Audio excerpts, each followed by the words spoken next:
Olá, pessoal! A paz do Senhor Jesus seja com todos vocês. Começamos aí o mês de agosto. Demos início ao mês de agosto e eu desejo que o mês de agosto seja um mês abençoado na vida de cada um de vocês, tá ok? 2 de agosto de 2024, sexta-feira, e é com muita alegria e louvor que eu trago aqui mais um vídeo. Hoje, o 32º vídeo do livro de Dr. Wesley Duewel, A Grande Salvação de Deus. Estamos na jornada de leitura desse livro aqui, tá ok? Então, você que está chegando aqui a primeira vez, pulou aí de paraquedas, né? O YouTube jogou esse vídeo aí para você. Eu desejo a você boas-vindas. Seja muito bem-vindo aqui no canal Irmão Pedro Rodrigues. Aqui você é especial. Nós estamos na jornada de leitura desse livro bom, tá? Como eu sempre falo em todos os vídeos, ele foi bom na minha caminhada, no início da minha caminhada de fé. Quando eu era novo, convertido, eu li esse livro, ganhei esse livro do meu pastor e eu fiquei muito feliz. Eu li esse livro, né? Ele serve aí de base teológica, então é um livro muito bom. Ele desmiuça com muito detalhe a salvação e também o pecado. Ele adentra muito nesses detalhes, que é muito importante na caminhada de fé cristã, né? Saber aí com consciência o que realmente é a salvação de Deus, né? E o que realmente é pecado. Isso que nos separa de Deus, né? E hoje, no dia 2 de agosto, nós vamos dar início ao capítulo 11. Terminamos o capítulo 10, Consequências do Pecado, parte 1. E hoje a gente vai adentrar no capítulo 11, Consequências do Pecado, parte 2. E vamos ler a morte, né? O capítulo 11, ele está recheado, tá? Ele está radiante, está muito boa a leitura, porque nós vamos falar da morte, a morte física, a morte espiritual e a morte eterna. Então aí fica aí com a gente, tá? Não some do canal não. Acompanha os vídeos dessa jornada, que está muito bom. Está recheado de coisas boas, tá bom? Esperar passar um avião aqui para não atrapalhar a leitura. Tá passando, sobrevoando um avião aqui em cima de mim. Eu estou no Jardim Botânico aqui em Araguaiânia, uma das maiores reservas de Araguaiânia. O Jardim Botânico, ele é muito grande. Então eu tiro aí meus horários de almoço, dou uma passadinha aqui, arrumo o suporte, monto o suporte aqui e trago um conteúdo. Eu venho aqui porque aqui eu tiro meu horário de almoço tranquilo. Ó, eu escuto o som dos pássaros aqui do meu lado aqui. Do meu lado aqui atrás aqui tem um ribeirinho que passa, dá um som gostoso, sabe? Se tiver bem silencioso mesmo, dá para você ouvir o som do ribeiro que passa aqui, ó, no fundo aqui. Tá ok? Então vamos lá, vamos de leitura. Vamos de leitura. Capítulo 11. Consequências do pecado, parte 2. Morte. O castigo para o pecado é a morte. Gênesis capítulo 2, versículo 17. Tal castigo é a punição que segue o pecado. A depravação não é uma punição, é o resultado do pecado. A depravação não é uma punição, é o resultado do pecado. O pecado priva e deprava. O castigo, no entanto, é imposto pelo governador moral do universo. O castigo é um sofrimento de dor, perda de direitos ou propriedades, imposto diretamente por um legislador que vindica sua justiça insultada pela violação de sua lei. Deus pode infligir punição através de leis espirituais, morais ou naturais, ou através de sentença direta.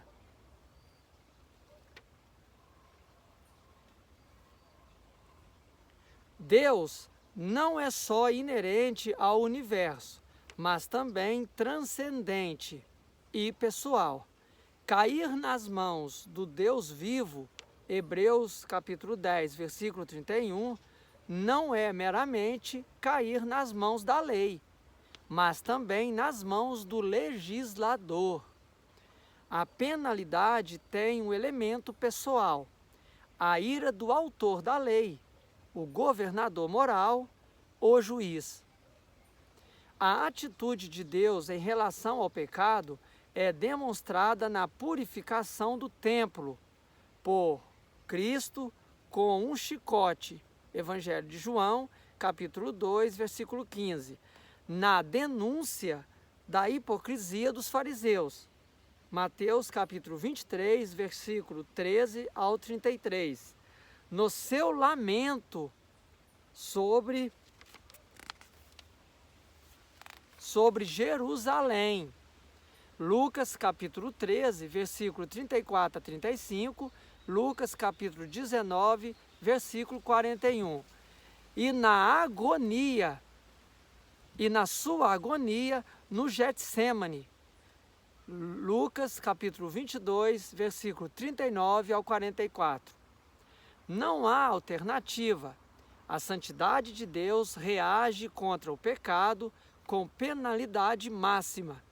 O pecado merece o julgamento divino. O pecado e a imundícia devem ser banidos da presença de Deus e daqueles que o amam e o servem. Deus tem de ser justo ou deixará de ser santo. O castigo imposto por Deus ao pecado é a expressão necessária e a vindicação de seu caráter santo como soberano e legislador. O propósito primário do castigo não é corrigir, mas impor justiça. As influências corretivas que Deus dá são sua graça, acompanhada de sua justiça. Na Bíblia, a punição não é atribuída ao amor de Deus, mas à sua justiça. Ezequiel, capítulo 28, versículo 22, Ezequiel, capítulo 36, versículo 22 ao 23, Hebreus, capítulo 12, versículo 29 e Apocalipse, capítulo 15, versículo 1, versículo 3 e versículo 4. Apocalipse, capítulo 16, no versículo 5, abre aspas. E ouvi o anjo das águas que dizia: Justo és tu, ó Senhor, que és e que eras, e santo és, pois julgaste estas coisas. Fecha aspas. Em Apocalipse, capítulo 19 e no versículo 2, abre aspas. Porque verdadeiros e justos são os seus juízos, pois julgou a grande prostituta que havia corrompido a terra com a sua prostituição, e das mãos dela vingou o sangue dos seus servos. Fecha aspas, ponto final.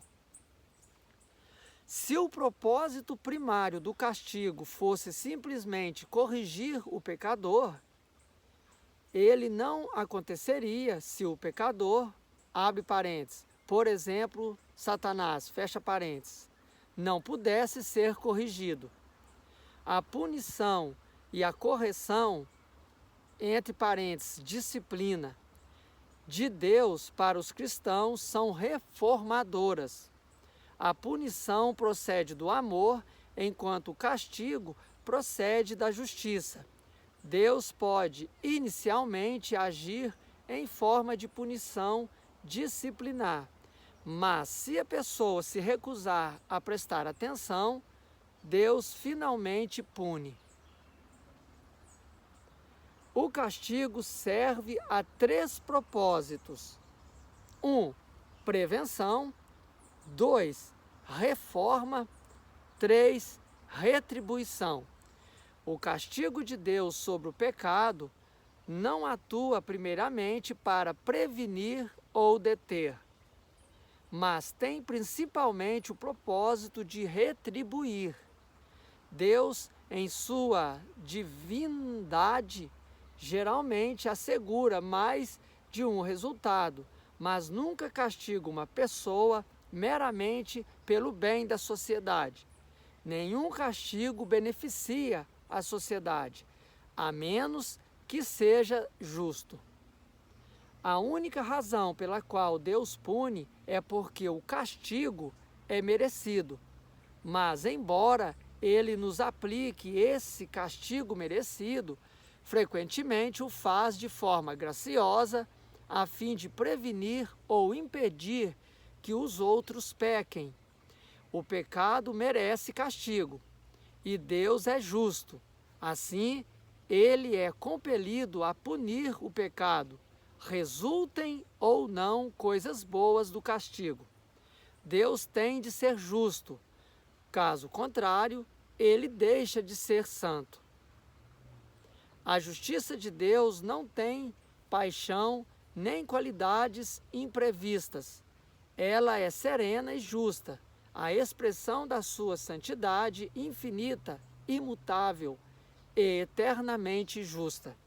Deus deve usar a justiça, mas Ele não é um ser vingativo que fica esperando ocasiões para demonstrar sua ira.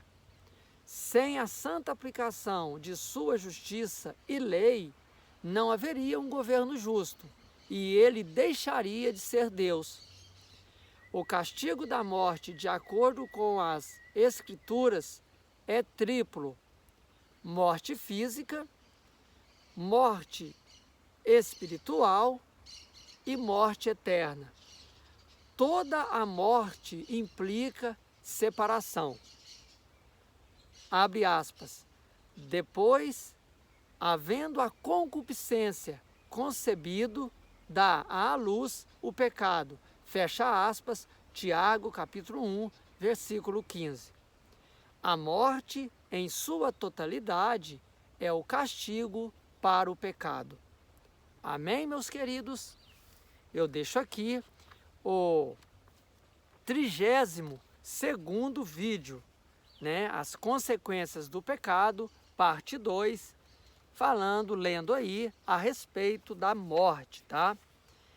Aqui no comecinho aqui as 3 primeiras linhas, no início, quando eu comecei a ler, eu fiz uma bagunça aqui na leitura que eu repeti. O resultado é o resultado do pecado. Eu repeti aqui 2 vezes. Eu vou estar lendo aqui de novo, caso como eu não edito vídeo, não tenho o costume de ficar editando vídeo, porque eu não tenho tempo, tá?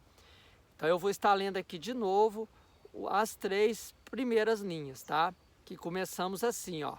O castigo para o pecado é a morte. Gênesis capítulo 2, versículo 17. Tal castigo é a punição que segue o pecado. A depravação não é uma punição, é o resultado do pecado, tá? Vou deixar aqui essa descrição, tá? Porque eu acredito que eu posso ter dado, como eu li lá 2 vezes, pode fugir um pouco a interpretação da leitura, tá bom? Pois então, meus queridos, eu vou deixar aqui mais um conteúdo, tá? Para os vossos corações. O capítulo 11, ele está repleto, ele está radiante. Vamos aí estar falando da morte, né? A morte física, a morte espiritual e a morte eterna. Eu estou procurando aqui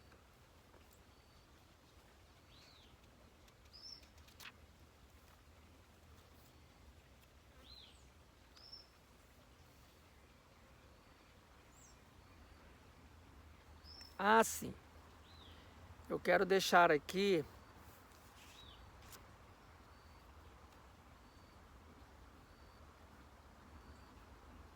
o propósito primário do castigo não é corrigir, mas impor justiça.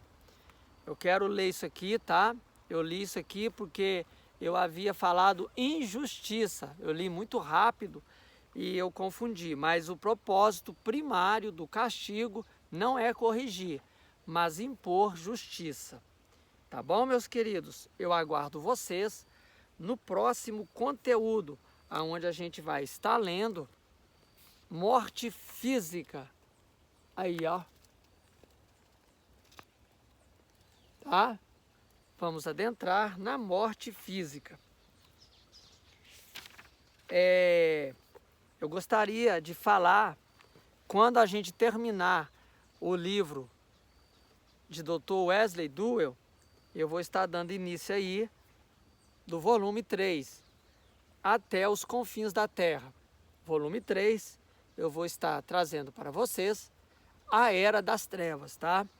É um livro muito bom, que eu achei no arquivo morto lá da minha igreja, e eu achei ele interessante, porque ele traz aí os acontecimentos dos imperadores do Ocidente, do Oriente, fala aí dos papas e os principais acontecimentos da Era das Trevas. Tem muitas pessoas que não conhecem muito esse tempo, né? Que foi aí do ano 300 do século, vamos falar século, né? Foi aí do século 4, até o século 15, até o século 15, 16, né? Com a chegada aí de Martinho Lutero, que depois do século aí 16, 17, o cristianismo ele sai do período das trevas. Então aí eu vou estar aí trazendo para vocês. Vai ser muito bom, tá? É um livreto de 180 páginas, com bastante gravuras, tem uma cronologia muito boa, tá? Tem aí ilustrações, muitas ilustrações do período das trevas, tá? Aí para vocês verem as ilustrações, ó. Então vai ser muito bom, tá bom? Pois então, pessoal, Justo Gonzalez, tá? A Era das Trevas, bacana. Eles são Até os Confins da Terra, são 10 volumes. E a Era das Trevas é o volume 3. Vê se dá para vocês... Aí, ó. A Era das Trevas é o volume 3. São 10 volumes. Deve ser muito bom, né? Esses outros volumes aqui, né? Eu não tenho nenhum, só achei esse aqui, ó. Só esse aqui que eu achei. Tá bom, meus queridos? 31 32º vídeo, tá? 2 de agosto de 2024, sexta-feira. É com muita alegria e louvor que eu fico aqui com mais um conteúdo, na alegria e no louvor, tá? Que Jesus abençoe a todos, que vocês tenham um ótimo final de semana, tá? Que Deus possa abençoar o final de semana de todos vocês. Que a graça de nosso Senhor Jesus Cristo, o amor de Deus, a comunhão e a consolação do Espírito Santo seja com cada um de vós, hoje e sempre. Amém. Eu vou virar a câmera aqui para vocês verem o local que eu estou, tá? Vou subir ela aqui, ó, porque eu estou numa mata fechada muito alta. Aí, ó. Olha que lugar lindo que eu estou, ó.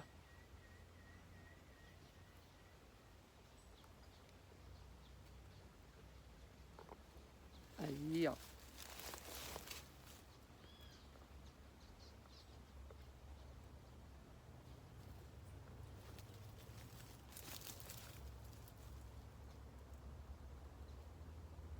Olha que local lindo!